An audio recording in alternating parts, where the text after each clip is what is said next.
Hi, everyone, and thanks for joining us for the Practicing Connection podcast. I'm Jessica Beckendorf, along here with Bob Bertsch. Hi, Bob. How have you been?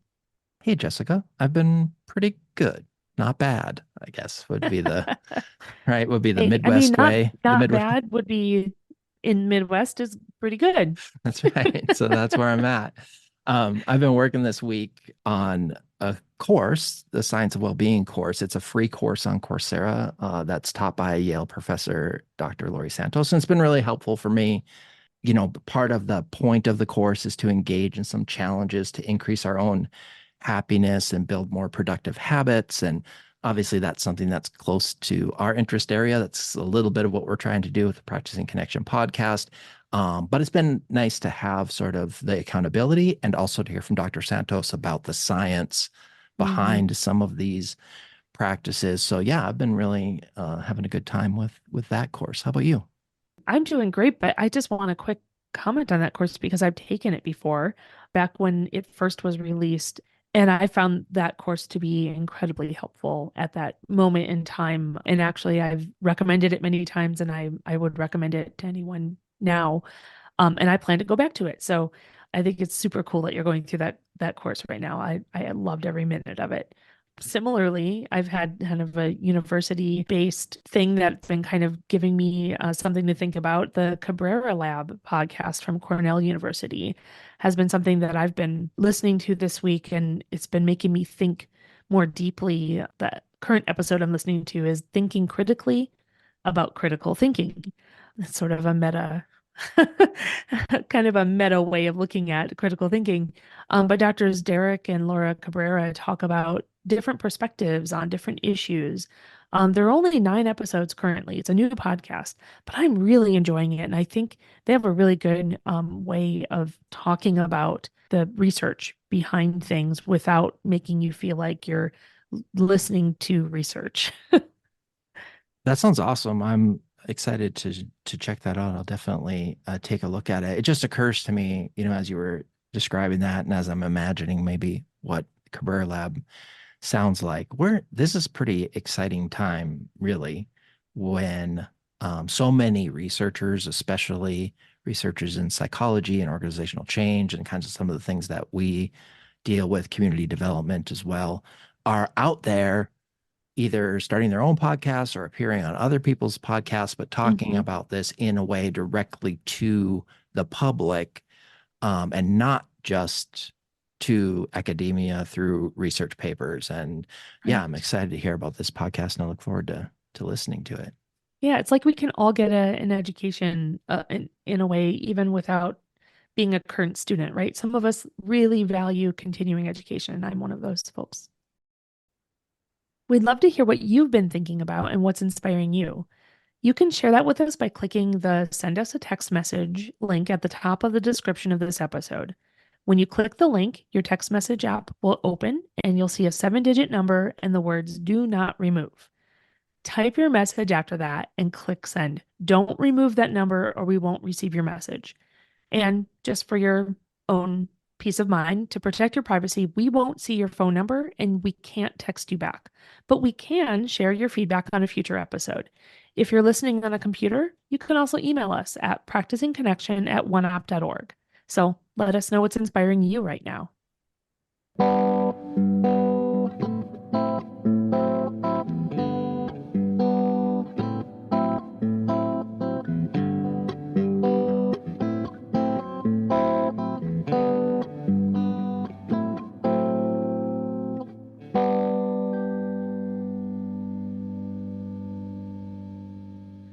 Let's learn more about making small adjustments. Bob, can you tell us a little more about the practice that you'll be sharing with us and why you chose it? Sure. The practice I'm going to share for making small adjustments is based on the continuous improvement process. Sometimes it's referred to as the iterative process.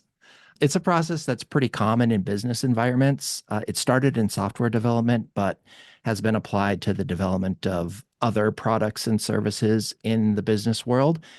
but I don't think it's been used as much by family and community service providers, and it really could be.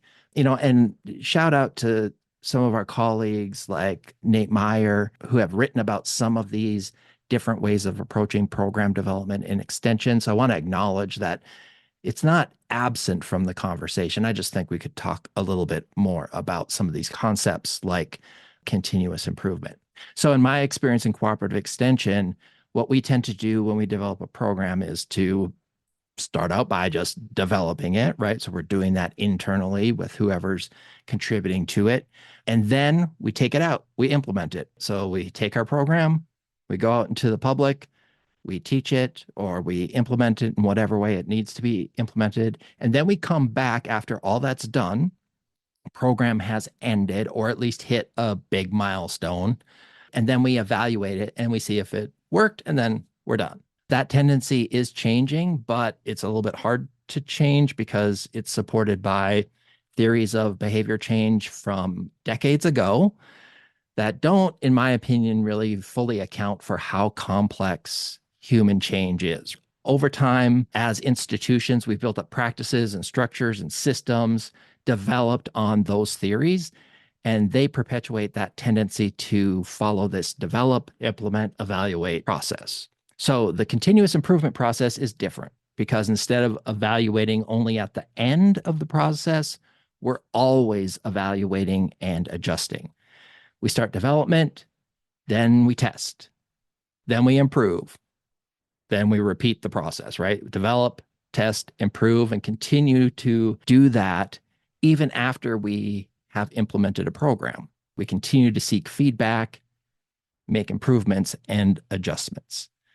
So adopting that continuous improvement model is, as I said, easier said than done. There's a case study out there about creating a culture of continuous improvement. And it was actually done for a project where cooperative extension professionals worked with folks from the U.S. Department of Defense Education Activity. And they were trying to get this culture of continuous improvement into DODEA, that's the acronym for Department of Defense Education Activity, into DODEA schools. And researchers found 5 themes for a continuous improvement framework. First, a focus on purpose. Second, a recognition of change as a continuous and complex process. Third, utilizing data-based practices, structures, and systems. Fourth, capitalizing on relationships and professional collaboration. And then fifth, just generally building capacity for continuous improvement. So the practice I'm going to share, I adapted it from this framework, and I'm hoping it's going to help us with that building capacity for continuous improvement, because if each of us gets more comfortable with the continuous improvement process, hopefully that'll build capacity for this kind of approach in cooperative extension, in military family service programs, and in other places where we can kind of be more iterative in our program development. Yeah, I mean, we have many current states, we have many future states, and we don't just have one current state, and then we don't, as a group or society or whatever, need to decide what's the one future state we want, and then we only go for that because along the way we're going to learn more information. I love this idea, and the example you gave is really interesting. Let's actually get right into the practice. So please walk us through it. What I'm going to ask you to do for this practice is to choose a very simple change that you want to make and practice making small adjustments in it. And we're going to use that continuous improvement process to do that. Practicing in this way will help us apply that process on a broader scale in our work, or at least get ready to apply it on a broader scale in our work. So start by choosing a small change that we want to make. It can really be anything as long as it's small.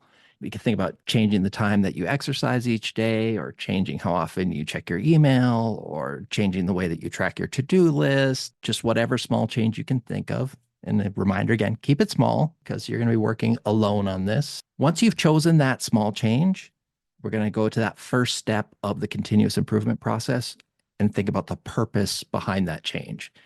If you're changing the time you exercise, for example, your purpose might be to be more healthy. That's why I want to exercise. If you're changing how often you check your email, your purpose might be to be more efficient or effective in your work. try to get to the purpose that you can connect to on an emotional level. So we're trying to get a little bit deeper here and bigger with the purpose. If you're coming up with purposes that don't feel big enough, try asking the question that I learned from Jessica, what does that make possible? And that can be really helpful, right? So if you're thinking, I want to change the time I exercise, the purpose is to avoid a conflict with something else, that might not feel big enough, right? What does avoiding that conflict, what does that make possible? And then you can keep asking that question until you get to that purpose that you can really connect with. Next, take time to acknowledge that all change, no matter how small, is continuous and complex. And one way to do that is to think about some of the things outside of your control that might affect your effort. What if I use an online program to track my to-do list and then that, freemium program goes away? Those are things that are outside your control. So recognizing that and accepting that change is continuous and complex is sort of the next step in the continuous improvement process. So now we need to think about how we're going to know if our small change is working or not just whether it's working in the moment, does it feel right, or am I accomplishing something, but whether it's helping us achieve that bigger purpose that we defined behind the change. So think about how you're going to gather data to evaluate your change and inform these small adjustments that you're going to make. So for example, you might commit to a weekly reflection on the change, right? Think about, hey, how's this going? Try to think of at least one data source outside yourself. That can be helpful. So you could maybe ask your family, hey, I made this adjustment. How's that working for everybody? Or ask a coworker for feedback, or use an objective data point like the average time it takes you to get through your emails, or something that is objective and not just your impression of it. So now you've gathered all that data, and we're going to use that to tweak your change to improve it. And then we're going to keep gathering data. So gather data, make a small adjustment in your small change. This is getting meta and complex, right? But we're making this change in our behavior. What's a small adjustment we can make to make it more effective? And then we're going to gather data on that change, right? Is that tweak, that small adjustment that you made, is that working? Are there other ways that you could tweak your process to improve it? Try to make only one tweak or small adjustment at a time, so you know that the reason something is working or not working can be attributed to that small adjustment. If we make a bunch of adjustments all at once, our data might change, but we have no idea why or which adjustment to attribute it to. I feel like, having said this, Jessica, it sounds super complex, but it's pretty simple, right? It's just the Yeah. idea of changing from, develop, implement, and then evaluate to this continuous improvement process, just using something small that we can control. And hopefully, as we get more comfortable with this idea of continuous improvement, we can think about how we might use it at a bigger scale.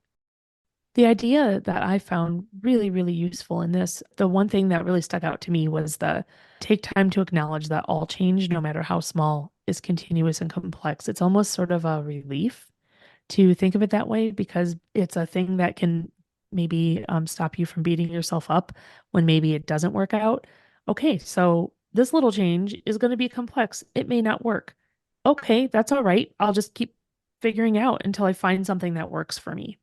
Yeah. Yeah, and I think that's really helpful when we talk about a bigger scale too, because I think that's part of what we are losing sight of when we aren't using the continuous improvement process. If we're just developing, implementing, and evaluating, we're not acknowledging the fact that there's stuff we don't know, and that can affect whatever change that we're trying to achieve. So yeah, knowing that and then realizing that, hey, well, one way to address those things that do come up is to make small adjustments. Yeah, that does take some pressure off, but I think Mhm. hopefully in the end, then it actually, helps us be more effective in achieving whatever change we seek. Yeah. Thank you so much. That's it for this episode. Thanks for joining us. If you enjoyed this episode, click the share button in your podcast app to share it with a friend. We'll be back next week with a new episode for you. Until then, keep practicing. The Practicing Connection podcast is a production of OneOp and is supported by the National Institute of Food and Agriculture, U.S. Department of Agriculture, and the Office of Military Family Readiness Policy, U.S. Department of Defense, under award numbers 2019-48770-30366 and 2023-48770-41333.